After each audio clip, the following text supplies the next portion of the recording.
아편을 판매한 대가로 홍차와 막대한 부를 얻었습니다.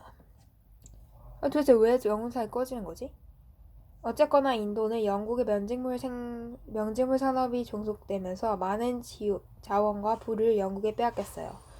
면직물로 인해 국가 전체가 영국에 종속된 것이죠. 그래서 간디는 영국산 면직물 수입을 막기 위해 옷을 스스로 제작해 입자하는 운동을 펼쳤습니다. 우리가 간디하면 물레를 감고 있는 모습을 떠올리는 것은 이 때문입니다.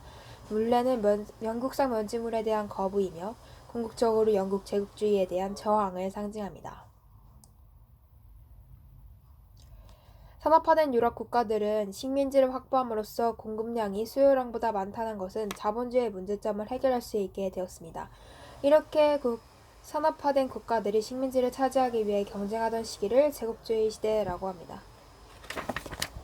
여기서 잠깐 주목해야 할 국가가 있는데 바로 독일입니다. 독일은 빠르게 산업화하는 유럽 속에 속해 있으면서도 산업화가 늦어지면서 뒤늦게야 식민지 경쟁이 뛰어들었어요. 독일이 산업화가 늦어진 것은 중세 봉건제가 오래 지속되면서 계속된 내전으로 산업화를 추진한 여력이 없었기 때문이에요. 어쨌거나 뒤늦게 통일된 독일은 산업화에 박차를 가했습니다. 산업화에 따라 자본주의가 정착했고 당연히 자본주의의 특성인 공급 과잉에 문제가 발생하죠.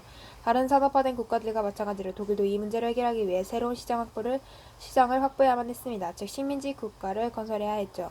그래서 독일도 필연적으로 식민지를 찾아 떠났는데 문제가 있어요. 더 이상 차지할 만한 식민지가 없는 것이었죠. 이미 앞서 산업화한 열강들의 식민지를 모두 차지했기 때문입니다. 독일은 위기에 봉착합니다. 산업화를 계속하기 위해서 새로운 시장이 필수지만 새롭게 개척할 시장이 없으니 말입니다. 이렇게 전전긍긍하고 있는 가운데 독일에게 기회가 찾아옵니다. 동맹국인 오스트리아 헝가리 제국의 황태자 보스니아의 사라예브 지역에 갔다가 보스니아가 오스트리아 헝가리 제국에서 독립하기를 원하는 세르비아계 청년에게 피살되는 사건이 일어납니다. 쉽게 정리하면 다음과 같습니다. 독일의 동맹국인 오스트리아 황태자가 러시아 지역에서 민족물죄로 암살당한 거예요. 독일에겐 덜월기였죠. 와우. 이 사건을 빌미로 오스트리아는 세르비아에게, 독일은 러시아에게 선전포고를 하게 됩니다. 나도 착각했어.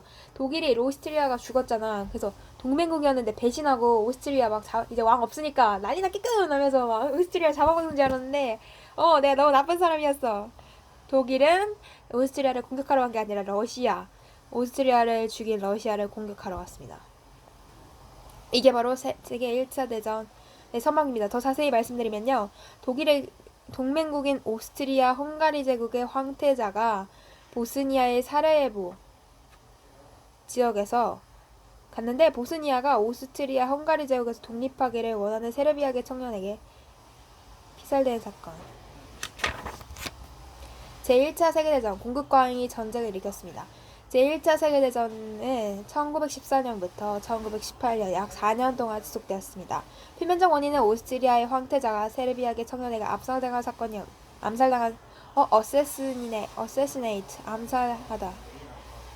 사건이었어요. 이를 계기로 오스트리아와 독일이 러시아를 상대로 선전포고를 했죠. 그리고 러시아의 동맹국인 영국과 프랑스가 전쟁에 참전하고 후에 미국도 참전하면서 세계적인 전쟁으로 확대했습니다. 궁금한 점이 있죠. 오스트리아 황태자가 암살되지 않았다면 세계대전이 반발하지 않았을 것인가? 역사에서 만약 그런 일이 없었다면 어땠을까라는 가정은 별로 의미가 없어요. 왜냐면 가정 간날을 예측하기 힘든 변수가 너무 많기 때문이에요. 오스트리아의 황태자가 테러를 피할 수 있었다 하더라도 혹은 우리가 타임머신을 타고 과거를 들어가 세르비아계 청년을 찾아내어 황태자를 암살하기 전에 감금하고 고문하다 하더라도 세계 1차 대전을 막을 수는 없을 것이에요. 왜냐면 세계 1차 대전의 근본적인 원인은 황태자의 암살이 아니기 때문이에요. 독일이 전쟁을 원하고 있다는 사실이 세계대전의 본질적 이유니까요. 그렇다면 독일은 왜 전쟁을 원했는가? 진득한 뒤늦은 산업화로 식민지 경쟁에서 제외되어 있기 때문입니다. 앞에서 살펴본 대로 산업화를 유지하기 위해선 공급과잉의 문제를 해결하려는 했습니다. 공급과잉의 문제는 식민지만이 해결할 수 없죠. 그런데 다른 국가들이 식민지를 모두 차지해서 식민지가 없어요. 그러면 어떻게 해야 하는가? 힘으로 빼앗아 오면 됩니다. 다만 전쟁을 위한 명분은 있어야겠죠. 그리고 때마침 오스트리아 황태자의 암살이 명분이 된 것입니다.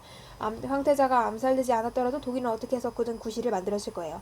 마찬가지로 독일인의 천성이 나쁘거나 악독하기 때문에 전쟁을 일으킨 것이 아니라 제1차 세계대전의 궁극적인 원인은 자본주의 특성에서 기인한 거죠. 공급과잉이라는 자본주의의 태생적 한계, 이러한 한계를 극복하고 산업화를 유지하기 위해서 독일이 선택할 수 있는 해결책은 전쟁에는 없었습니다. 산업화, 자본주의 고국가인 식민지 필요, 제국주의. 어쨌거나 독일과 오스트리아, 헝가리, 제국, 그리고 이탈리아가 삼국동맹을 형성하고 영국과 프랑스 그리고 러시아가 삼국결성을 결성하여 전쟁을 벌였습니다. 영국과 프랑스가 러시아에 협력한 이유는 단순해요. 급속히 성장하는 독일이 자신들의 식민지를 위협한다는 것을 알았기 때문입니다. 식민지를 지키기 위해선 독일을 저지해야만 했죠. 그래서 삼국동맹은 독일, 오스트리아, 이탈리아고요. 삼국협상은 영국, 프랑스, 러시아. 결국 치열한 전쟁 끝에 독일, 오스트리아, 이탈리아 삼국동맹이 전쟁에서 패배합니다. 그리고 전쟁이 끝난 다음 해인 1919년 6월 28일 프랑스 베르사유 궁전에서 승전국들은 전쟁의 책임을 물어 전쟁 전범국인 독일에 막대한 전쟁 배상금을 물게 했어요. 이 베르사유 조약으로 독일의 정제는 회복할 수 없을 정도로 침체되고 말았어요. 어쨌든 이렇게 해서 공국가인이라는 자본주의 특성으로 인해 발생했던 국가 간 갈등은 제1차 세계전으로 귀결되었고 세계는 안정화됐습니다. 전쟁 후비는 국가가 관리해주는 식민지에서 안정적으로 구두를 팔 수 있었어요. 게다가 전쟁은 나쁜 것만이 아니었어요. 전쟁 중에 군의 구두를 납품하면서 창고에 쌓아두었던 구두 재고를 모두 처리할 수 있을 뿐만 아니라 밤을 새워 공장을 가동해도 군의 수요를 따라하기 힘들 정도였으니까요.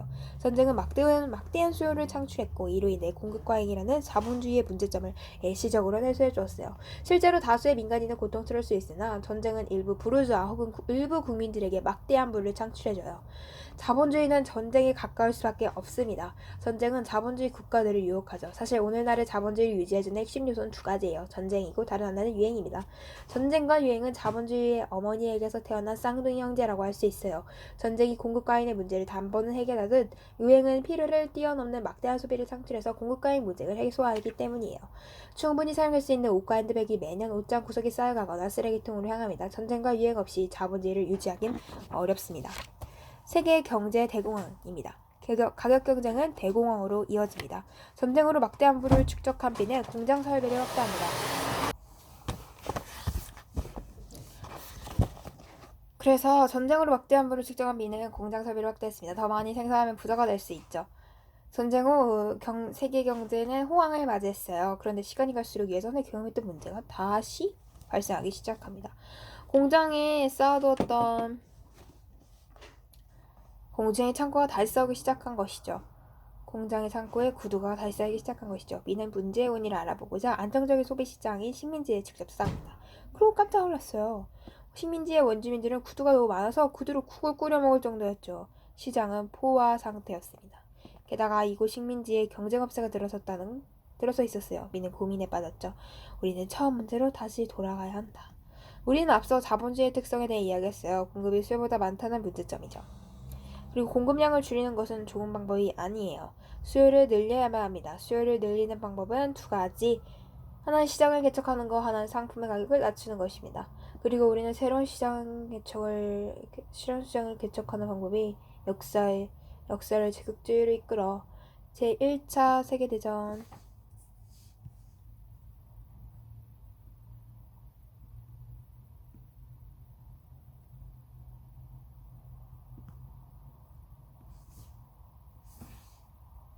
제1차 세계대전으로 기결되었던 모습이 확인됐습니다. 그런데 더 이상 시장 개척은 불가능해 보입니다. 더 이상 새로운 식민지는 지구상에 없기 때문이죠. 만약 지구 외부에 지적인 생명체가 존재한다는 것이 밝혀지며 가장 좋아할 사람들은 부르주아들일 것입니다. 그들은 새로운 시장이 필요하다. 어쨌거나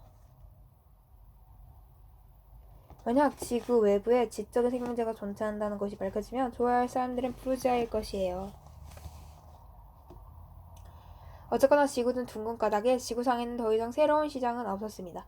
이제 수요를 늘릴 두 번째 방법을 사용할 차례가 왔네요. 가격을 낮추는 방법이요. B는 고심 끝에 구두의 가격을 낮추기로 했습니다. 경쟁업체보다 질 좋고 싸게 만들어야 시장을 지킬 수 있죠. 하지만 가격을 낮추는 건 생각보다 쉬운 문제가 아니에요. 지금은 구두를 한 켤레에 10,000원에 팔고 있는데 한 켤레당 들어가는 비용은 재료비 3,000원, 임대료를 포함한 공장 유지비 3,000원, 3,000원, 이익 1,000원. 그런데 이 중 절반 이상이 차지하는 재료비나 공장 유지비는 B 마음대로 줄 수 없어요. B가 선택해서 줄 수 있는 비용은 공장에서 일하는 노동자들의 임금, 그 자신의 이익이에요. 여기서 자신의 이익을 줄이는 건 의미가 없어요. 내가 번 돈이 없다면 공장을 유지할 필요도 없는 거잖아요. 그래서 구조조정을 단행합니다. 일의 능률이 가장 낮은 C1을 퇴출합니다.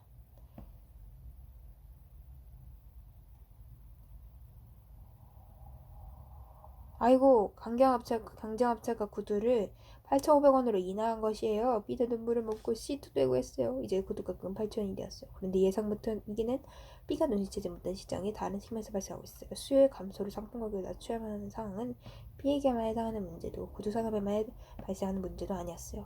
사회 전체적으로 공급 과잉의 문제는 발생하고 있었고 모든 산업에서 가격을 낮추기 위한 노동자 해고 사태가 일어나고 있었죠. 문제는 노동자는 노동자인 동시에 소비자라는 거예요. 해고당한 노동자는 소비 능력을 상실한 소비자와 동일합니다. 다시 말해서 사회 전체적으로 실업자가 늘어나면서 사회 전반의 소비가 줄어들 수밖에 없게 된 거죠.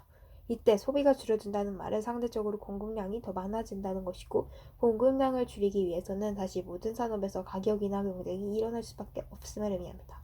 또 가격을 인하하기 위해서 노동자를 해고해야 하고 해고된 노동자가 다시 소비를 할 능력을 상실한 소비자가 되어 수요를 창출하지 못하는 악순환에 빠지게 되는 거죠. 사회는 경제 침체의 하수구 속으로 회전하며 빨려 들어가고 있었어요. 일자리를 구하지 못하는 실업자는 늘어가고 문을 닫는 공장과 기업들을 속출했어요. 이 문제가 폭발한 것이 뉴욕 증시가 대폭락하면서 세계 경제를 무너뜨린 1929년 세계 경제 대공황입니다. 여기 정말 좋은 그림이 나와 있네요. 이거 보면 딱 설명이 가죠. 딱 이해가 갈 거예요. 대공황을 해결하기 위해 세계 각국은 다양한 해결 방안을 모색합니다. 우리는 대표적인 세 국가의 대공황 극복 방안을 살펴보려고 합니다. 세 국가는 미국, 러시아, 독일입니다. 우선 미국은 뉴딜 정책을 시행합니다. 뉴딜 정책은 당시 미국 대통령이었던 루즈벨트가 시행한 경제 정책으로 국가가 시장에 적극적으로 개입해서 자유시장의 문제점을 해소하려는 것을 담고 있어요. 즉 공급 과잉이라는 자본주의의 내적 문제점을 정부가 인위적인 개입으로 조절하려는 것이죠. 이러한 문제 해결 방식을 자본주의의 문제점을 수정한다는 의미에서 수정 자본주의 혹은 앞선 초기 자본주의의 차이를 강조하기 위해서 후기 자본주의라고 부릅니다. 구체적으로 미국은 경제 침체를 해결하기 위해 댐 건설 등 공공사업을 추진합니다.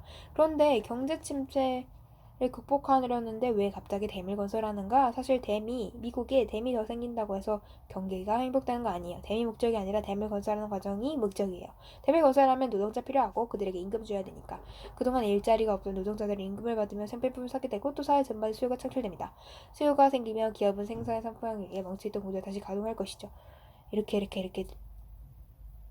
실제로 정부가 시장에 개입하는 수정 자본주의는 어느 정도 성공을 거두고 미국의 경기는 차츰 회복됩니다. 잠깐 한국 사회에 대해 생각해보면 뉴딜 정책의 사례가 우리에게 필요한 교훈처럼 보여요. 한국도 만성적인 청년 실업이 문제이고 이로 인해 장기적 경제 침체가 지속되고 있으니 말이에요. 뉴딜 정책처럼 정부 차원의 공공사업으로 청년 실업의 문제를 해결할 수 있지 않을까? 매우 좋은 방안 아니겠는가? 다만 이런 비교가 가능하기 위해서는 동일한 전제에서 출발해야 합니다. 대공황 당시 산업구조와 지금 한국 사회의 산업구조가 동일하다는 전제입니다. 하지만 실제로 과거 미국의 상황과 현재 한국의 상황에는 차이가 있어요. 대공황 당시 미국의 산업구조는 제조업 중심이에요. 말했지 말해 육체노동 중심의 산업구조였던 거죠. 하지만 한국의 산업구조는 서비스업 중심이에요. 한국 청년들은 더 이상 육체노동을 원하지 않아요. 이미 육체노동을 요구하는 중소기업 공장들은 일손을 구하지 못하고 있죠. 오늘날 한국에서 정부가 개입한 대규모의 공공사업이 이루어진다면 그것은 개별 노동자의 이익으로 돌아오기보다는 기계화된 특정 기업들만 이익을 대변하는 것이 될 거예요. 다시 본론으로 돌아옵시다. 우리는 지금 세 국가의 대공황 극복 방안을 알아보고 있어요. 우선 미국은 뉴딜 정책으로 자본주의를 수정하여 문제를 해결하고자 했어요. 다음은 러시아예요. 러시아는 자본주의를 수정한 미국과는 달리 본질적으로 공급 과잉이라는 문제점을 내포한 자본주의를 폐기함으로써 문제를 해결하려고 했어요. 문제를 내포하고 있는 자본주의는 어차피 자연스럽게 붕괴될 것이므로 미리 자본주의를 폐기한 것이죠. 그래서 러시아는 자본주의 대신 공산주의 경제체제를 선택했어요. 그러면서 소비에트 사회주의 공화국 연방, 즉 소련으로 명칭을 전환합니다. 그런데 사실 러시아가 공산주의로 돌아선 것은 1929년 대공황 이후가 아니라 러시아의 공산주의는 1917년 러시아 혁명에서 비롯되었어요.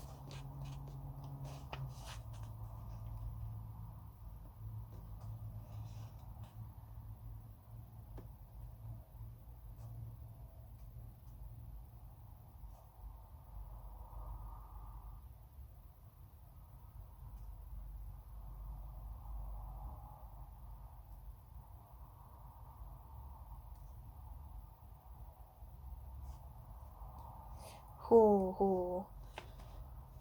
음.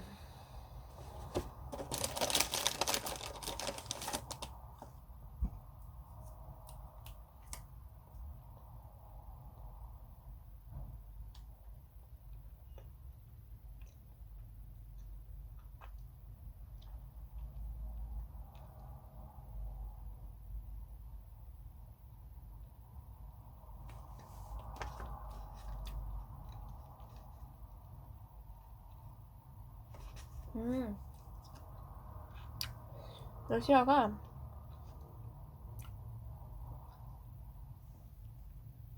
공산주의 러시아 정권을 제공한 이유가 아니라 원래 하고 있었어. 러시아 혁명을 했을 때 그래.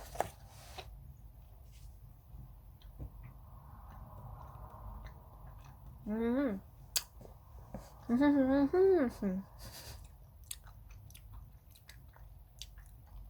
대박이다. 얘는 다른 애들 다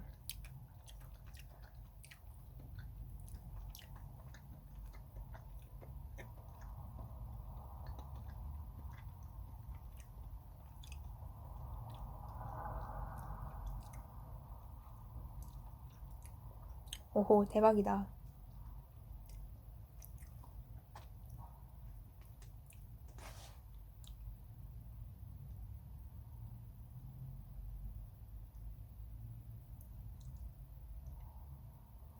와 진짜 어이없다.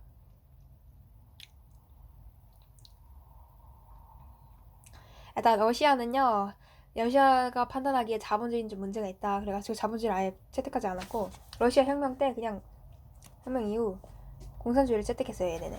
그래서 얘는 대공황이 와도 되게 안정적이었다. 경제 침체를 다들 경험한데 우리는 단계적으로 점진적으로 안전한 경제 성장을 이룩하고 있었다. 그리고 독일인데요. 독일은 되게 웃겨요. 세계 1차 대전에서 패배해가지고 전쟁 배상금을 물어야 되잖아요. 근데 그래서 완전 국가적 파산 완전 난리가 난 거예요. 여기 나라가. 근데 여기서 구원해줄 사람이 나타나요. 바로 우리가 너무나 잘 알고 있는 히틀러.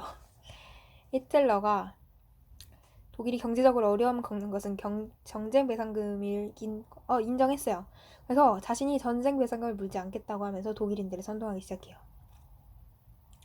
그리고 위대한 독일 민족이 이렇게 초래해진 원인에 대해 철학적인 견해를 제시했는데 그것은 독일 민족이 살고 있는 땅이 너무 좁다는 거예요. 그러니까 각 민족은 자신의 민족성에 어울리는 영토를 가지고 있어야 되는데 얘네는 땅이 너무 좁다는 거죠. 자기네들 땅이. 그리고 이 영토가 심각하게 오염되어 있었다. 독일의 영토가 오염되면서 위대한 독일 민족의 영혼이 고통받게 되었다고 주장을 하죠. 왜냐면 영토는 곧 민족의 영혼과 직결되기 때문이에요.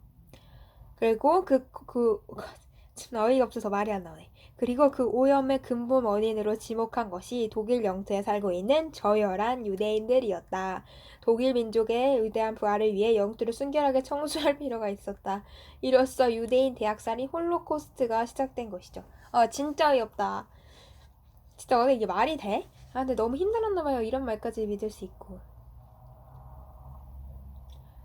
그러니까 자기네들 영주 시절에서 하지 말았어야지.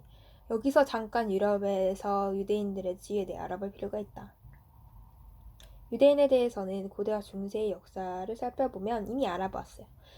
유대인은 유일신인 하나님을 믿으며 신과의 계약인 율법을 따르는 사람들이었고 유대 민족에서 인류 역사상 가장 독특한 인물인 나사렛 예수가 탄생한 곳이에요. 예수는 유대교의 율법을 따르지 않아 유대인들로부터 반감을 샀어요. 그러다가 로마에 잡혀갔고 로마의 집정관이었던 본디오 빌라도에 앞서갔다가 빌라도가 예수와 바라바 중에 한 명을 살려주겠다고 그래서 유대인들은 바라바를 선택하죠. 그래서 바라바는 어떻게 됐어요?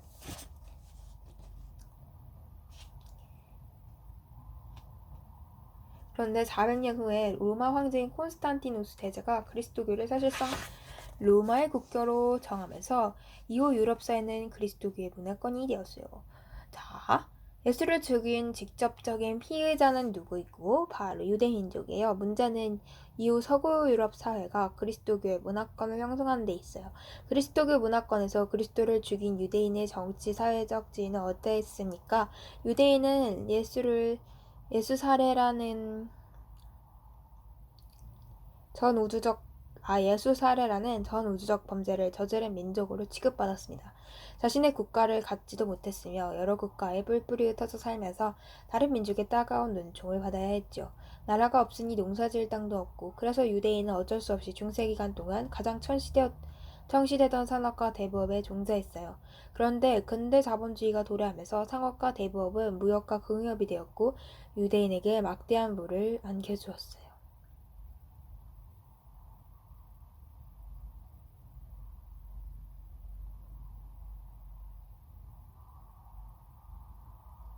지금까지도 세계적 금융산업은 유대 자본에 의해 움직입니다. 유대인에 대해서는 간략하게 알아보았으니 이제 히틀러가 집권하던 시기의 독일의 분위기를 이해할 수 있을 거예요. 히틀러는 독일 국민들에게 독일 민족이 부흥하기 위해선 독일 민족의 성스러운 땅을 되찾아야 한다고 주장합니다. 독일의 성스러운 땅은 유대인에 의해 오염되었다고 했어요. 유대인은 그리스도를 죽인 야비한 민족이며 독일이 전쟁의 배상금을 얻어갈 때 금융성행을 바탕으로 부유하게 살아가는 얄미운 놈들이었죠. 게다가 외모에도 있어서는 유대인의 개인적인 차이가 있지만 미묘하게 동양적이에요. 독일인들은 전 우주적 범죄를 저질렀던 유대 민족을 처단하고 성스러운 독일을 재건해야 한다는 의무감에 따라 600만 명의 유대인을 학살하는 인종 청소를 감행했습니다. 여기까지는 명분이고 실제로 유대인을 학살해야 했던 실질적 원인을 생각해 봅시다. 실질적 원인? 히틀러는 베르사유 조약에 반대하며 전쟁 배상금을 물지 않겠다고 민중을 선동했어요. 그 결과 독일 민족사회주의 정당인 나치당이 민중들의 열렬한 지지로 집권당이 되었습니다. 일단 집권을 하긴 했는데 히틀러는 고민에 빠졌어요. 민중들에게 전쟁 배상금을 물지 않겠다고 장담해 놓았는데 그렇다고 영국, 프랑스와 다시 협상하자고 하기도 힘들 것 같고 방법이 없었죠. 그때 좋은 생각이 떠올립니다. 다시 전쟁을 해서 이기면 되는 것 아니겠는가. 전쟁에서 패해서 배상금을 물고 있는 것이니 승리하면 배상금을 물어도 되지 않는 거 아니겠는가. 생각해보니 문제가 있었어요. 전쟁을 하면 막대한 자금이 필요한데 경제공황과 배상금 때문에 독일의 재정이 충분하지 못했기 때문이죠.